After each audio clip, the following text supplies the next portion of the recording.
Now we'll move on to look at the muscles which produce movement at the knee joint. We've met most of them already. The one muscle that extends the knee is the massive quadriceps. We saw it briefly in the last section. We'll take a better look at it now.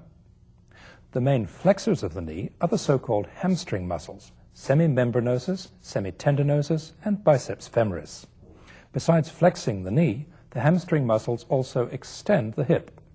We took a good look at them in the last section. Here, we'll just revisit their insertions.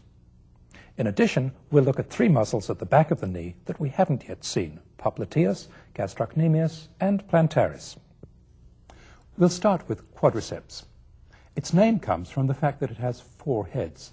Oddly, these are named as though they were separate muscles. 3 of the heads arise from the femur. They're called vastus intermedius, vastus medialis, and vastus lateralis. The 4th head, rectus femoris, arises from the hip bone. All 4 heads converge on the quadriceps tendon, which we've seen. We'll start with the deepest of the heads, vastus intermedius. Here it is. It forms a bulge on the front of the femur. Vastus intermedius arises from this broad area around the lateral aspect and front of the femur. Wrapped around the outside of vastus intermedius are vastus medialis and vastus lateralis. These two cover vastus intermedius almost completely. Their fibers run obliquely all the way round to the back. Here's lateralis, here's medialis, almost meeting it. Vastus lateralis arises from the lateral edge of the linea aspera and from the side and front of the greater trochanter. Vastus medialis arises from the medial edge of the linea aspera and from just below the lesser trochanter. The thin strip of bone between these two lines of origin provides the insertion of all the adductor muscles and also the origin of the short head of biceps. Now let's add rectus femoris to the picture. Here it is. Rectus femoris arises from the ilium just above the hip joint. Its tendon of origin has 2 parts, a posterior or reflected part and an anterior or straight part. The anterior part arises from this prominence, the anterior inferior iliac spine. The posterior part arises from just above the acetabulum.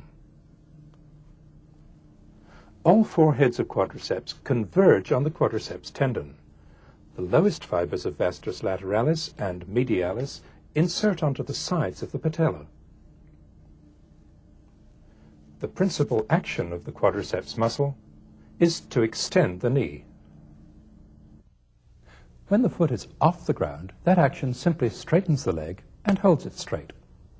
When the foot is on the ground, the action of quadriceps has several important effects. In normal walking, quadriceps straightens the leg as the foot reaches the ground, then keeps the leg straight while the hamstring muscles extend the hip. Quadriceps is also one of the 2 big anti-gravity muscles of the lower extremity. Its partner, which we've seen already, is gluteus maximus. Acting together, quadriceps at the knee and gluteus maximus at the hip lift the body upward when we climb uphill, when we rise from a sitting position, and when we jump. The same muscle actions propel us forward when we're pushing a heavy load. In addition to these actions, when quadriceps and its partner, gluteus maximus, act in balance with the force of gravity, they control our rate of descent as we sit down. And also when we walk downhill. We need to digress for a moment to look at a structure called the adductor canal, which lies between vastus medialis and the adjoining adductor longus muscle. The adductor canal is important because the femoral vessels run through it in their course from the front of the thigh to the back. Here's vastus medialis. Here are the adductor muscles, magnus behind, longus in front, and brevis up here. The adductor canal is formed by the groove between adductor longus and vastus medialis, and by this sheet of fascia, called the roof of the adductor canal, which bridges over between the muscles. The adductor canal is covered over by the sartorius muscle.